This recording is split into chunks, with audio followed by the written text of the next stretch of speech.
Hello and welcome to another edition of Talk of the Tiger with Uncle Jim. Before we get started, just remember, if you want to see more of these, make sure you're subscribed to this channel and that you also hit notify and ring the bell, as the kids say. That way you get notifications when new ones come out. So enough of that. Let's get into it. How are you this morning, Mr. Peterik? I am doing great. News of my death has been greatly exaggerated. It's good. No, I'm doing wonderful. After my famous face plant about three weeks ago or whatever that was, you know, last thing I remember, we're doing Cornerstones of Rock. Great show. Everything was going great, but it was a 3 o'clock show, and all I had was a banana. Not a good idea. So by the last number, it was vehicle, of course. And I go, great God in heaven, boom, and I flat on my back. Thank God my guitar was saved. But I blacked out. And suddenly, as I came to, I had all these people swarming around me, including especially Rado Nesty, who was telling me jokes and trying to get me revived. And I remember the yellow shirted employees of the venue. They're all kind of guarding me from seeing the audience, and I was alert enough suddenly to come out of my blackout, and I'm going to those guys, move aside, I want to see the crowd. And man, what I saw was this crowd, and they're all chanting in unison the Lord's Prayer. It was the most moving thing I think I've ever been through. I wouldn't try it again, but it was an amazing moment. And I was taken off to the hospital, and Karen met me there. And that evening, I was hooked up and given fluids. My blood sugar went down to 47 at that point, and they jacked me up to nearly normal, and I got to go home that night. But it was a night that I'll never ever forget and never want to repeat. And from all of us and friends and family, also, we don't want you to repeat that either. Got it. All right, good. All right. There we go. So first big thing coming up, we have the Ides playing back at City Winery, one of your favorite places to play. It's a cool little venue, great food, great booze. Talk about it. Well, it's the 17th of this month, which is August. And we love City Winery. Great people. And like you said, all of that is true. And there's still tickets available. And it's going to be a great show. I mean, the Ides, when we put on a show, and this is going to be all 8 pieces with the full brass section and the juggler. And, well, no, not the juggler. Yeah. Couldn't make it, but the plate spinner will be there. Me. Anyway, it's going to be a great show. Still tickets available, going quickly. I'd love to see you on the 17th of August at City Winery, Chicago. Absolutely. It's a cool place to see a show. And you guys, no matter where you are, it's always a good show. So there is information for the tickets on the Facebook pages and also on the Ides website and Jim's website. So, or just go straight to City Winery Chicago's website and get your tickets. There you go. You will have a good time. Now there's a new album in the works that should be just about done now. You want to talk about that a little bit more? Well, real briefly, and I'll talk more about it in future episodes with Paul Brown, who you're looking at. Anyway, it's called Roots and Shoots. It's Jim Peterik and World Stage. It's going to be a pretty cool album. Roots being all of my buddies, the old, well, I don't want to call them old, ancient. It's more like it, rockers like me and Kevin Cronin and Kelly Kagi and Mark Farner, and on and on and on. So that's one half of the album. The other half are the shoots, the young shoots, my new discoveries, young artists, new artists, unproven artists that we'll bring down the horse, as they say. So looking forward to that. That's going to be probably a January release of next year. Looking forward to it. The little bits and pieces I've heard so far, it's pretty impressive. Well, like you'd know, but anyway, but you would. Anyway, there's one show that I wanted to make sure I put on the top of the file, and that's the 29th of August. Yeah. And that's going to be at Hey Nani in Arlington Heights. Great venue. It's nearly sold out. So if you need tickets, get them now. And it's going to be Jim Peterik and Friends. And my friends include Kathy Richardson. You may have heard of her. Yeah. Of Jefferson Starship. And we go back to when she was 20. And I produced her first album, Moon Not Banana. I mean, we go so far back and we're dear friends. And also Colin Peterik will be joining us as well, and various members of the Ides of March. So that's the 29th at Hey Nani, Arlington Heights. And that'll be a good show. Those are always fun because you play the songs, you tell the stories. It's always very much an intimate thing. And anytime Kathy's involved, it's going to be fun.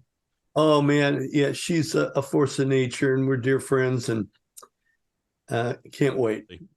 Another concert you'd like to discuss is the In Concert for Cancer benefit that was at the Arcada, thanks to Michelle Abrams. Let's go into that.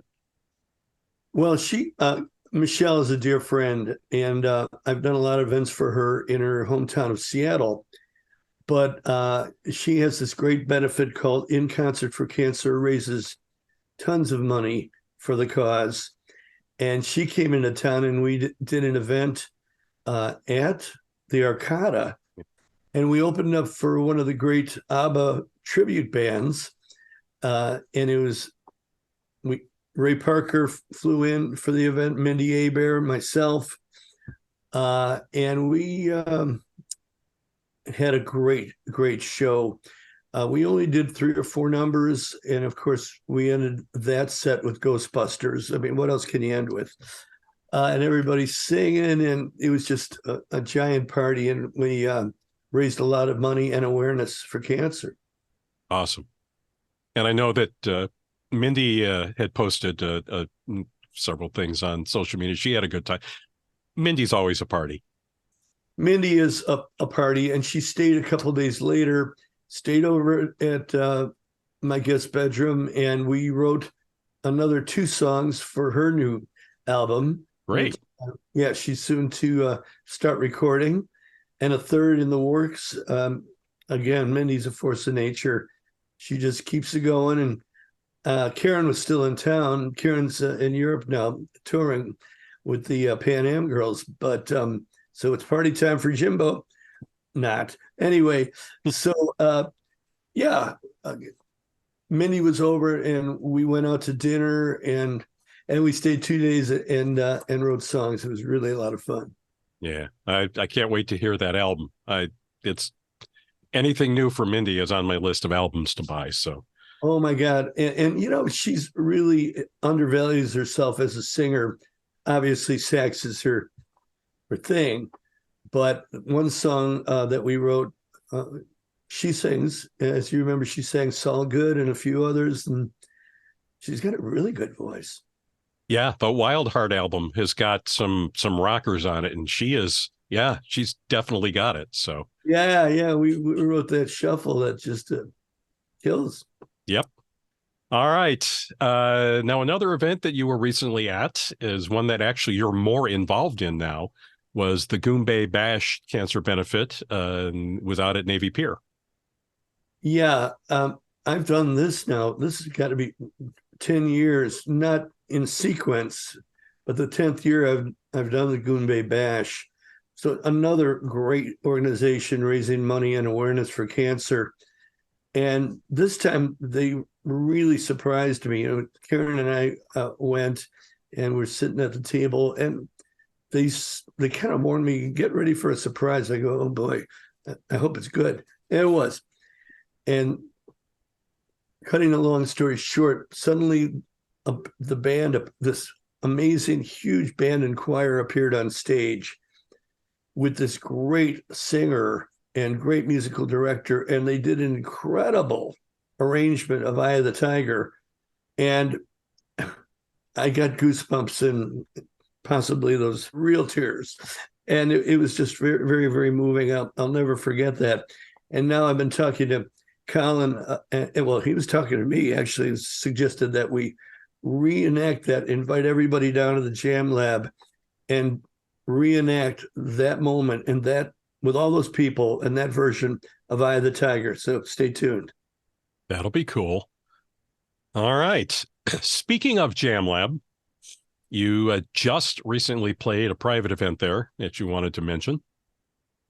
It was great. Just a few days ago, dear friends of mine, Julio and Mark of Morgan Stanley, invited me for the third year, not consecutively again, bearing for COVID, to do their Morgan Stanley annual party and this was at the Jam Lab again. And Colin joined me on stage for a few numbers, and it was just a great show. And took a little break and took Q&A, and that was more fun than anything. Is hearing those questions that Colin and I were really happy to answer for the people. It was an epic night. Thank you, Morgan Stanley. Very cool. And the Jam Lab is a fun place. I mean, having been there for that very first world stage rehearsal when you had just bought it, and it essentially still looked like an auto garage, Right. and everybody kind of like drove through it to get to the parking in the back, and there was just stuff everywhere. To what it is today, it's been amazing to watch that develop and what it's being used for. I mean, a lot of people don't realize all of the events and major national talent that's been using it for warm up and rehearsal space. And in addition to just recording and parties and stuff, I mean, it's turned into an amazing little place. Yeah, I mean, Colin, every other day he's going, oh, by the way, so and so, I can't mention names, is going to be there. And if you want to come over, I said, well, I'd love to, but I can't tonight. But there's always someone famous from the Moody Blues. Two guys from the Moody Blues come there to rehearse. Everybody like preps up for their tours there. It's really a thrill. Yeah, it's turned into quite the thing. So, all righty. Well, I believe we've got it for this week, and thank you. We got it all going without your production assistant. So, yeah, we'll be good to go next time. So. Enjoy the week. Enjoy the show at City Winery. Yeah. And we will talk again. Well, yeah, we will. And thank you, Paul, for all that you do and all the support. And of course, to the fans and friends, and they're all friends, really, that have been following me and support what I do. And man, keep rocking. Later. Bye.